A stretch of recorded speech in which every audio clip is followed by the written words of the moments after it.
আজকের ব্লগটা শুরু করছি অরুণাচল প্রদেশের দারুণ একটি অফবিট জায়গা রেঙ্গিং দিয়ে। এটি অ্যাকচুয়ালি আলো আর পাশিঘাটের মধ্যে অবস্থিত একটি ছোট্ট গ্রাম। আর আমরা স্টে করছি নতুন একটা রিসর্টে, এবং আজকের সন্ধ্যের অ্যাম্বিয়েন্সটা জাস্ট মন ভালো করা একটা অ্যাম্বিয়েন্স।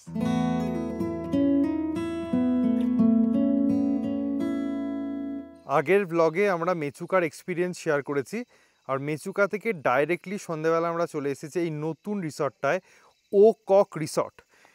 এবং এই রিসর্টটার অ্যাম্বিয়েন্স জাস্ট দুর্দান্ত। যারা এই সিরিজটা ফলো করছেন তারা এই জায়গাটাকে অলরেডি একবার দেখেছেন, আর আমাদের ভীষণ ভালো লেগেছে। আমরা বলেছিলাম আগের ব্লগেই যে আমরা এখানে একদিন স্টে করব, অ্যান্ড ফাইনালি আমরা স্টে করছি। চলুন এই রিসর্টের রুম কেমন একবার আপনাদেরকে দেখিয়ে দিই। কিছুটা সিঁড়ি দিয়ে ওপরে উঠেই এখানে রয়েছে কমন ব্যালকনি, আর তার ঠিক সাথেই রয়েছে এখানে রুম। রুমের মধ্যে ঢুকতেই প্রথমে চোখে পড়বে সুন্দর একটা সিটিং এরিয়া। দেখুন, সোফা সেট দেওয়া রয়েছে, তার সাথে টেবিলও আছে, এবং আপনাদের মনোরঞ্জনের জন্য কিন্তু এখানে টিভিও রয়েছে। খুব সুন্দর উডেন ফিনিশ, আর তার সাথে এই হচ্ছে রুম। রুমটা দেখলেই আপনাদের পছন্দ হবেই। দেখুন, ঢুকেই চেয়ার টেবিল দেওয়া রয়েছে, একটা বড় কিং সাইজ বেড দেওয়া রয়েছে, তার সাথে সুন্দর একটা কাবার্ড, মানে জিনিসপত্র রাখার কোনো অভাব হবে না। এখানে ফ্যান আছে, পুরো রুমটাই কিন্তু উডেন ফিনিশ। তার সাথে এদিকে রয়েছে অ্যাটাচড ওয়াশরুম। এই হচ্ছে পরিষ্কার পরিচ্ছন্ন একটা ওয়াশরুম, যেখানে মডার্ন ফেসিলিটিস সমস্ত কিছু আপনারা পেয়ে যাচ্ছেন, এবং রুমটা আমাদের ভীষণ পছন্দ হয়েছে। এই ফ্লোরে টোটাল দুটো রুম রয়েছে, আমাদের রুমের মতোই এই রুমটাও কিন্তু সেম কোয়ালিটির রুম। এখানেও কমন ব্যালকনি আছে, আর ব্যালকনি থেকে দাঁড়িয়ে সন্ধেবেলা আমরা এরকম দারুণ একটা ভিউ পাচ্ছি। আজকে যেহেতু অনেকটা জার্নি হয়েছে, মেচুকা থেকে এসে সন্ধ্যাবেলা একটু রুমে বসেই রেস্ট করছিলাম। আর এখানের যা আবহাওয়া, এত সুন্দর ঠান্ডা একটা হাওয়া দিচ্ছে, চারদিকে খুব নিরিবিলি, খুব ভালো। আর তার সাথে এই আকাশের চাঁদটা দেখুন কি অপূর্ব লাগছে। এটাই দেখতে দেখতে সন্ধ্যাটা কাটিয়ে দিলাম। এখন যাচ্ছি ডিনার করতে।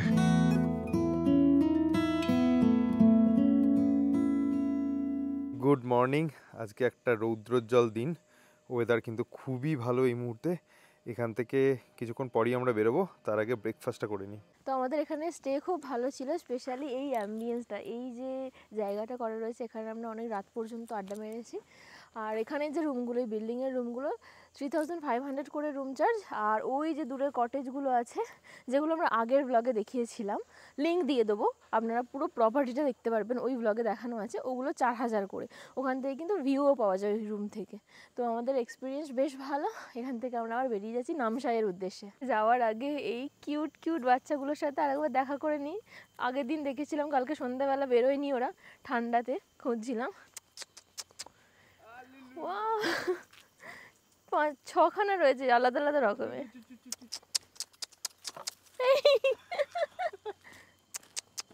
ওই ওখানে একটা আছে 7টা, কি কিউট।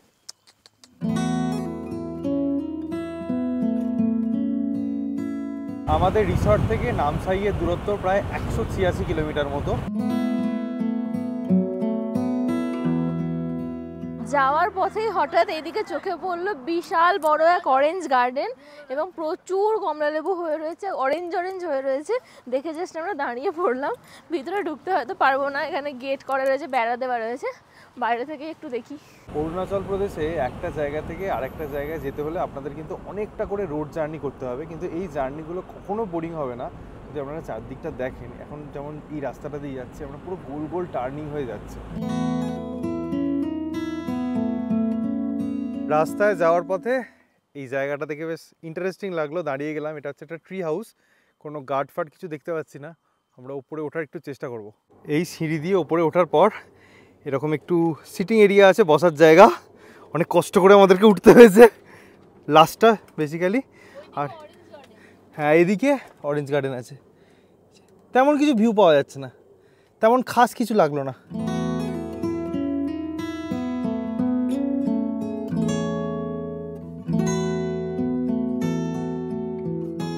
যাওয়ার পথে দেখলাম লোকাল হাট বসেছে, এখান থেকে একটু জিলিপি মিষ্টি এই সমস্ত কিছু খেয়ে এই দুপুরে এখানে এখন সবাই মিলে খাচ্ছে ঝালমুড়ি।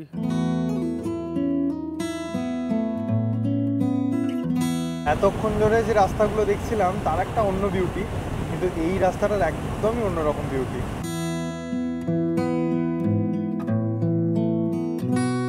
এখান থেকে আনিনি প্রায় 203 কিলোমিটার, আর রোয়িং হচ্ছে 3 কিলোমিটার। তার আগেই আমরা ডান দিকে যে রাস্তাটা চলে যাচ্ছে এই রাস্তা ধরেই নামসাই চলে যাব।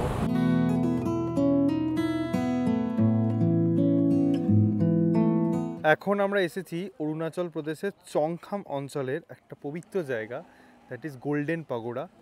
এবার এই জায়গাটা কিন্তু বৌদ্ধ ধর্মের যারা ধর্মাবলম্বী তাদের জন্য খুব পবিত্র একটা জায়গা।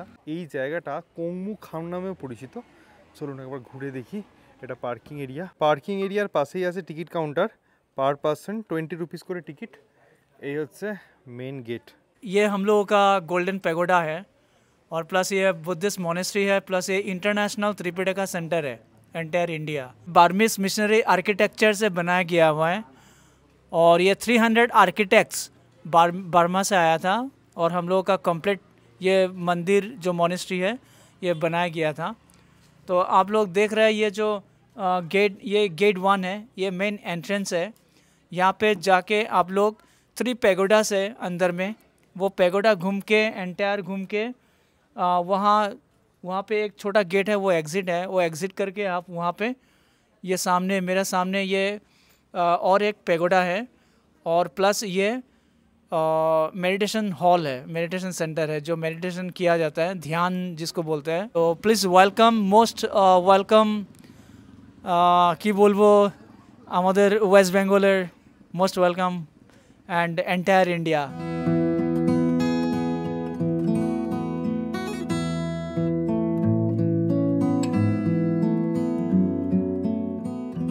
যেটা আমাদের মনে হচ্ছে সূর্যোদয় এবং সূর্যাস্তের সময় সূর্যের যে গোল্ডেন কালারের আলোটা এই পাগোডার ওপর পড়লে আরও বেশি সুন্দর লাগবে।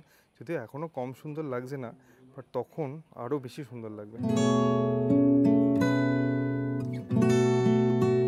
তো এখানে মোটামুটি আমাদের ঘোরা কমপ্লিট। এখানে এলে হাতে একটু বেশি সময় নিয়ে আসবেন। যদি মেডিটেশন সেন্টারেও যান একটু ঘুরে দেখতে বেশ সময় লাগবে। আর পার্কিং জোনের আশেপাশে প্রচুর খাবারের ছোটো ছোটো স্টল আছে, যেখানে কোল্ড ড্রিঙ্কস থেকে শুরু করে টুকটাক খাবার দাবার পাওয়া যাচ্ছে। দেখা যাক আমরাও টুকটাক কিছু খাই এখন।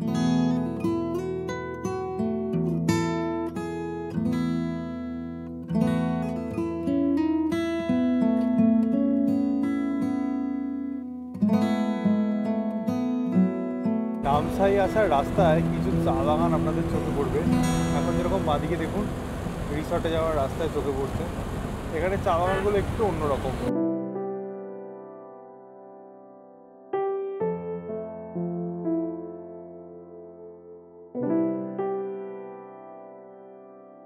নামসাইয়ে আমাদের হোটেলে যাওয়ার আগে একটা গ্রামে এলাম। গ্রামটার নাম হচ্ছে লাথাও। অপূর্ব একটা সানসেট হচ্ছে, তার সাথে এই ছোট্ট গ্রামের প্রাকৃতিক সৌন্দর্য অসাধারণ।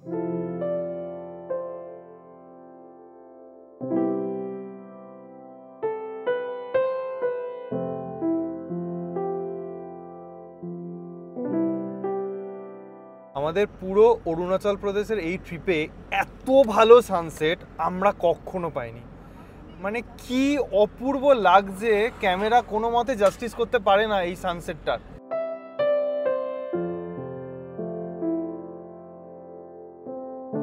নামসাইতে আমরা যে হোটেলে স্টে করছি, হোটেলের নাম হচ্ছে হোটেল কিন্নারা। আমরা পৌঁছেই গেছি। এই মেন গেট দিয়ে ঢুকছি। দেখুন বিশাল বড় পার্কিং এরিয়া ঢুকেই। তো হোটেলটা একবার ভালো করে বাইরে থেকে আপনাদের দেখিয়ে দিই। আমাদের খুব পছন্দ হয়েছে, এসেই সুন্দর করে গেট করা রয়েছে। যদি এটা সবসময় থাকে না, আজকে স্টুডেন্টদের কিছু কার্নিভাল ছিল এখানে, তার জন্য এখানে বিশাল বড় গার্ডেন এরিয়া রয়েছে এবং বিভিন্ন রকম প্রোগ্রামও এখানে হতে পারে। বাচ্চাদের ছোটো মোটো পার্কও রয়েছে, পার্কিং এরিয়াও বিশাল দেখেই নিয়েছেন। আর এই হচ্ছে বাইরে থেকে হোটেলটা, কি সুন্দর দেখতে না?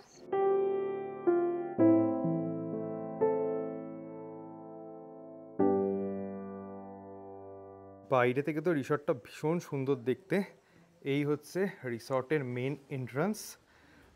এন্ট্রান্স দিয়ে ঢুকেই ডান দিকে হচ্ছে রিসেপশন এরিয়া। এখানেও সুন্দর একটা সিটিং এরিয়া আছে, তার সাথে এদিকেও আছে একটা বড় সিটিং এরিয়া। রিসেপশনের ফ্লোরেই রয়েছে এনাদের নিজস্ব ইন হাউস রেস্টুরেন্ট। ভীষণ প্রিমিয়াম এবং ভীষণ বড় একটা রেস্টুরেন্ট এরিয়া। দেখুন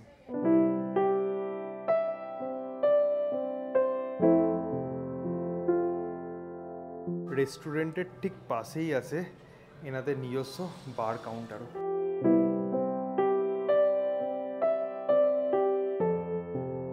তো এই হোটেলে টোটাল 4টে ক্যাটাগরির রুম আছে এবং টোটাল 26টা রুম আছে। আমাদের রুমটা হচ্ছে সেকেন্ড ফ্লোরে, ডিলাক্স রুম। প্রতিটা ফ্লোরেই কিন্তু এরকম সুন্দর কমন একটা করে সিটিং এরিয়া আছে। তো এটা হচ্ছে সেকেন্ড ফ্লোর, এখানেও কিন্তু সুন্দর একটা কমন সিটিং এরিয়া আছে। এবং আমাদের যে রুমগুলো আছে অর্থাৎ রুম নাম্বার 203 এবং 204 সমস্তটাই এই প্যাসেজে আছে।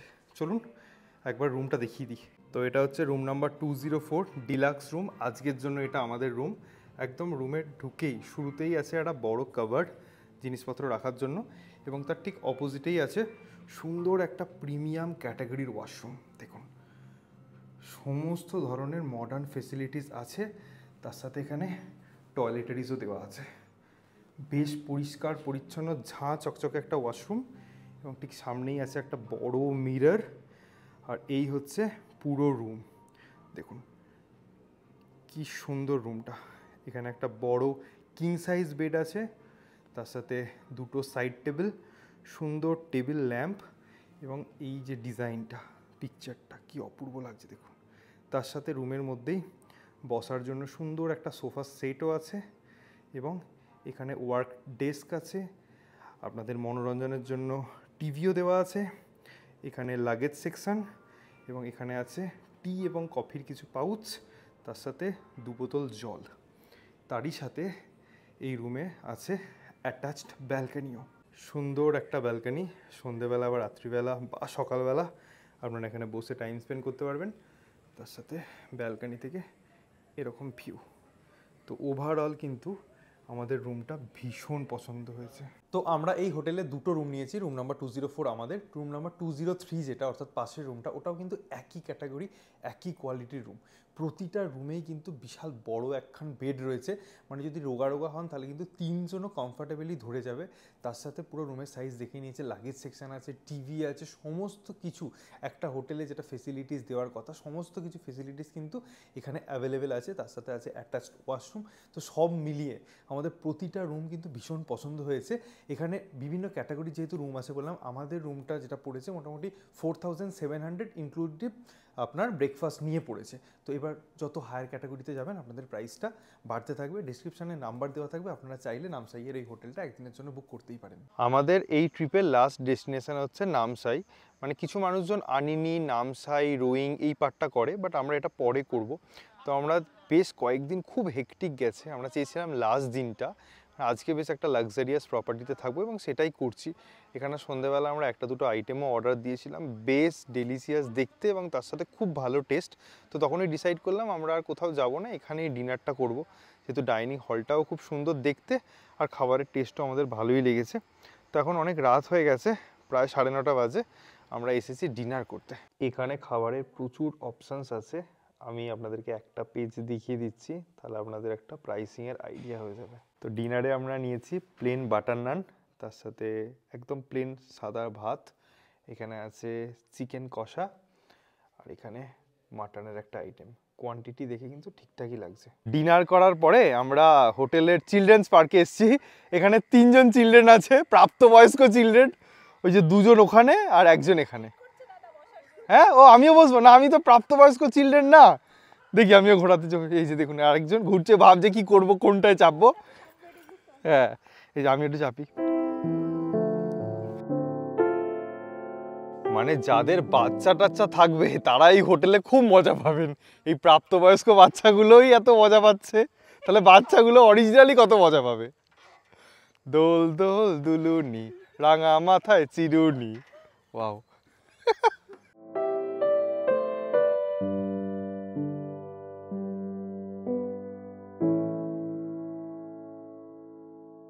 গুড মর্নিং এভরিওয়ান, এখন বাজে সকাল 8:30।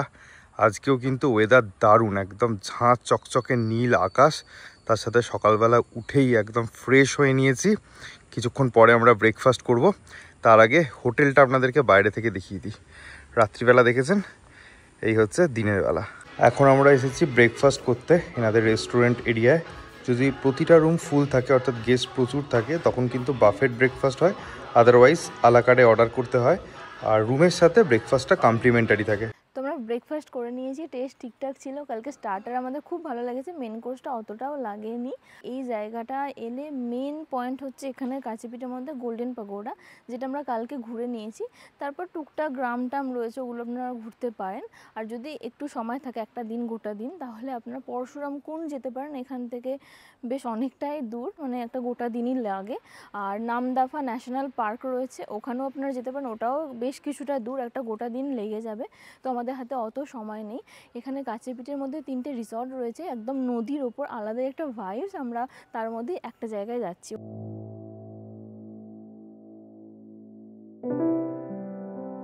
আগের দিন বিকাল হয়ে গিয়েছিল, আপনাদেরকে চা বাগানগুলো ভালো করে দেখাতে পারিনি। এখানেও কিন্তু প্রচুর চা বাগান আছে। এখান থেকে পরশুরাম কুন্ড প্রায় 66 কিলোমিটার, আমাদের হোটেল থেকে ধরুন 84-85 কিলোমিটার হবে। পুরো একটা ডে ট্যুর হয়, মানে আপনারা সকালবেলা বেরোলেন, একদম সন্ধ্যাবেলা পৌঁছালেন। যেহেতু আমাদের আজকে সন্ধ্যাবেলা ট্রেন আছে, তার জন্যই আমরা আর গেলাম না। এই হচ্ছে তক্সিতা রিসর্টের মেন গেট। এখানে একটা বড় পার্কিং এরিয়া আছে। চলুন ভেতরে ঢুকে কীরকম কি অ্যাম্বিয়েন্স, কীরকম কি ফেসিলিটিস দেখি। পার পারসন 50 রুপিস করে টিকিট নিল। টিকিট কাউন্টারে এই যে ইনি ছিলেন, এনার ব্যবহারটা একদমই ভালো নয়। তার সাথে এরকম নামসাইয়ে 3-4টে এরকম ছিল রিসর্ট। আমরা প্রথমে ভেবেছিলাম এরকম একটা জায়গাতে স্টে করব, বাট যখন বুকিং করতে গেলাম তখন দেখলাম কারোরই রেটিং ভালো নয়, এবং সেটা ইনিশিয়ালি বুঝেই গেলাম কেন রেটিংটা ভালো নয়। এসে পৌঁছাতেই দেখলাম লাউড মিউজিক চলছে। এখানে কিন্তু থাকার কোনো রকম ব্যবস্থা নেই। সামনে যেগুলো দেখতে পাচ্ছেন এগুলোতে বসে আপনারা খাওয়া দাওয়া করতে পারেন, লাঞ্চ, ডিনার, এই সমস্ত। এখানে নদীর ধারে বেশ অনেকগুলোই বসার জায়গা আছে, আর নদীতে প্রচুর মাছ আছে, বিভিন্ন রকমের মাছ দেখতে পাচ্ছি। তো অনেকক্ষণ বসেই ছিলাম, তা ভাবলাম কিছু অর্ডার করি। এখানে একটা ক্রিসপি কর্নের একটা আইটেম অর্ডার করেছি। কোয়ান্টিটি তো ঠিকঠাকই লাগছে, তার সাথে ফ্রেশ লাইম সোডা একটা দিয়ে গেছে, আর একটা মশালা কোল্ড ড্রিঙ্কস অর্ডার করেছি। আমরা ভারী একটা ব্রেকফাস্ট করেছিলাম, তার জন্য একদমই খিদে ছিল না। যেহেতু এলাম, ভাবলাম কিছু একটা অর্ডার করি। এটা অখাদ্য খেতে, একদম জঘন্য খেতে। আজিনামোটো এতটা ছড়ানো হয়েছে, উপরে দেখতে পাওয়া যাচ্ছে আজিনামোটো, তাও টেস্ট ভালো করতে পারিনি। এর থেকে এই ড্রিঙ্কসগুলো নিতে খুব ভালো হতো। মশালা কোক এসে গেছে, এটা খুব ভালো খেতে, এটাও ভালো খেতে, আর প্রাইসও রিজনেবল আছে, বাট এটা একদম ভালো লাগলো না।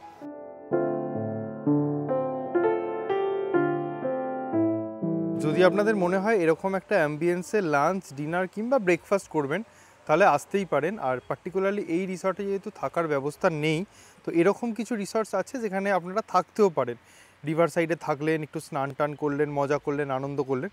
এই রকম জায়গাগুলোতে সাধারণত লোকাল মানুষজনই বেশি আছে, যেটা দেখতে পাচ্ছি। ভিড় কিন্তু অলরেডি চালু হয়ে গিয়েছে। তো আপনাদের যদি এরকম অ্যাম্বিয়েন্সে একটা দিন কাটাতে চান, তাহলে আপনারা এখানে থাকতে পারেন। আদারওয়াইজ আমরা যেরকম হোটেলে ছিলাম সেই হোটেলে আপনারা স্টে করতে পারেন। তো বুঝে গেছেন ওভারঅল এখানকার অ্যাম্বিয়েন্স কি। তো এখান থেকে এখন আমরা বেরিয়ে আবার হোটেলের দিকে আমরা যাচ্ছি।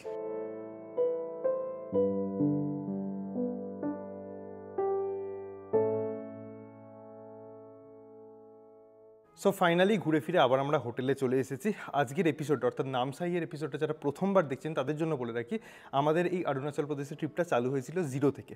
জিরো, পাশিঘাট, আলো, মেচুকা হয়ে আমরা রেঙ্গিং বলে নতুন একটা জায়গায় স্টে করেছি। রেঙ্গিং থেকে আমরা এসেছি নামসাই, এটা আমাদের লাস্ট স্টপেজ। এরপর আমরা যাচ্ছি ডিব্রুগড়। তো এই পুরো ট্রিপটার গাড়ি অ্যারেঞ্জ করিয়ে দিয়েছে নিপনদা, আমাদের প্রিয় নিপনদা, মহাবাহু ট্রাভেলস, গুয়াহাটির। তো আপনারা যারা নর্থ ইস্টে ট্রিপ করতে চাইছেন, তাদের ছোটো গাড়ি বা বড় গাড়ি কোনো রকম কোনো রিকোয়ারমেন্ট হলে নিপনদার নাম্বার দেওয়া থাকবে, আপনারা চাইলে কন্ট্যাক্ট করতে পারেন। আশা করছি আপনারা ভালো সার্ভিস পাবেন। প্রায় দুপুর 1:30 বাজে আমরা আমাদের হোটেল থেকে চেক আউট করে বেরোলাম ডিব্রুগড় রেলওয়ে স্টেশনের উদ্দেশ্যে। টোটাল ডিস্টেন্স হচ্ছে 119 কিলোমিটার, আর আমাদের সময় লাগবে প্রায় 2.5 থেকে 3 ঘন্টা। রাস্তায় যাওয়ার পথে একটা জায়গায় দাঁড়িয়েছি, এটা হচ্ছে হিমু ধাবা। এখানে বাঙালি খাবার টাবার পাওয়া যায়, তো এখানে লাঞ্চ করা হবে।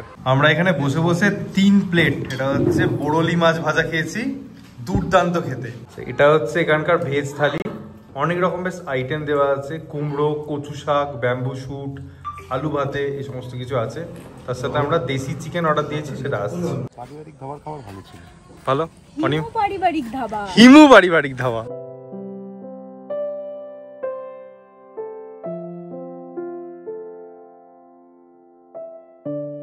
অরুণাচল প্রদেশ ছেড়ে এখন আমরা আছি আসামে। আর সবাই জানেন যে আসামে চা বাগান বিখ্যাত। সেই কোনো একটা চা বাগানের মধ্যে দিয়েই সানসেটের রিফ্লেকশনটা পড়ছে, এটা দেখে জাস্ট দাঁড়িয়ে গেলাম, মানে কিচ্ছু বলার নেই, এত বিউটিফুল লাগছে গাড়ি থেকে। এটা আপনাদের সাথে শেয়ার না করে থাকতে পারলাম না। প্রায় 4:30 বাজে আমরা এসে পৌঁছালাম নিউ তিনসুকিয়া, মানে তিনসুকিয়া। এখান থেকেও কিন্তু আপনারা ট্রেন ধরতে পারেন, বাট আমরা ডিব্রুগড় থেকে এসেছি। আর এই জায়গাটা প্রচণ্ড কনজেস্টেড, এখনও সানসেটটা হচ্ছে। দেখুন, ডিনার নেওয়ার জন্য আমরা দাঁড়ালাম ও চায় বলে একটা ধাবাতে। বাইরে থেকে দেখতে ভালো লাগলো। দোকানটায় চাইনিজ আইটেম ছাড়া কিছুই পাওয়া যাচ্ছিল না। তো এখন ডিব্রুগড় রেলওয়ে স্টেশনের 2.5 কিলোমিটার আগে একটা জায়গায় দাঁড়িয়েছি। এখান থেকে রুটি ঘুগনি টুকটাক ডিনার কিনে আমরা ট্রেনে উঠবো। সন্ধ্যা 7টা বাজে আমরা পৌঁছালাম ডিব্রুগড় রেলওয়ে স্টেশন। 3 নম্বর প্ল্যাটফর্মে ট্রেন দিয়ে দিয়েছে। অলরেডি 7:05 বাজে। এই এত কিছু লাগেজ নিয়ে আমরা এখন সবাই মিলে উঠবো। এটা হচ্ছে 22504 বিবেক এক্সপ্রেস, কন্যাকুমারী থেকে চলে। তার এসি 3 টায়ারের একটা সিটিং অ্যারেঞ্জমেন্ট দেখুন। 7:55 গাড়িটা ছাড়ার কথা ছিল, নির্ধারিত সময়ের থেকে 1 মিনিট আগেই ট্রেনটা ছেড়ে দিয়েছে। 7:54 বাজে এখন। Bye bye Dibrugarh. 7:10 ট্রেন ছাড়লো গুয়াহাটি রেলওয়ে স্টেশন থেকে। আর কিছুক্ষণের অপেক্ষা। এনজেপি ঢোকার কথা বিকাল 3:30-4টে নাগাদ। নিউ আলিপুরদুয়ার থেকে আমাদের লাঞ্চ উঠেছে। দাদা অর্ডার দিয়েছে চিকেন আর মাটন থালি। একদম পুরো কার্টুনের মধ্যে এসেছে, খবরের কাগজ সমস্ত কিছু নিয়ে। খাওয়া দাওয়ার অ্যারেঞ্জমেন্টটা একবার দেখুন। রাইস আছে, এখানে সবজি আছে, এদিকে আছে কচু শাক, কলমি শাক, কচু শাক, তার সাথে ডাল, পাঁপড়, চিকেন, মাটন সব। ও পান কোথায়? এই যে পান আছে এখানে, পান। চাটনি কোথায় আছে? চাটনিও আছে। ও এলাহি আছে চাটনি। ও সত্যি। 2:55 এনজেপি ঢোকার কথা ছিল, এখন 3:30 বাজে। খুব বেশি লেট করেনি আমাদের এনজেপি পৌঁছাতে। চলো, আমাদের ট্যুর এন্ড হলো। এই টিম দার্জিলিং, টাটা। এই টিম হচ্ছে কালিম্পং, আর আমাদের টিম শিলিগুড়ি। টাটা, চলো। ফাইনালি অনেক দিনের একটা ইচ্ছা পূর্ণ হলো। মেচুকা যাবো যাবো যাবো যাবো, এই জিনিসটা কমপ্লিট হয়ে গেল। মেচুকা সম্বন্ধে একটা ভালো আইডিয়া আমরা নিয়ে এসেছি। আশা করি আপনাদের সাথে শেয়ার করতে পেরেছি, এবং আশা করি আপনারা যখন কমেন্ট করবেন কোনো কিছু নিয়ে আমরা হেল্প করতে পারবো। তো ডেফিনেটলি কোনো কিছু কোয়ারি থাকলে অবশ্যই হেল্প করবো। আমাদেরকে কমেন্ট সেকশনে জানাবেন। এই বলে ভিডিওটা এন্ড করবো। যদি ভালো লাগে থাকে do like, comment, share and subscribe. Bell notification on করে দেবেন। সকলে খুব ভালো থাকবেন, সুস্থ থাকবেন। এবার এইভাবেই দেখতে থাকুন সায়াল স্টোরিজ।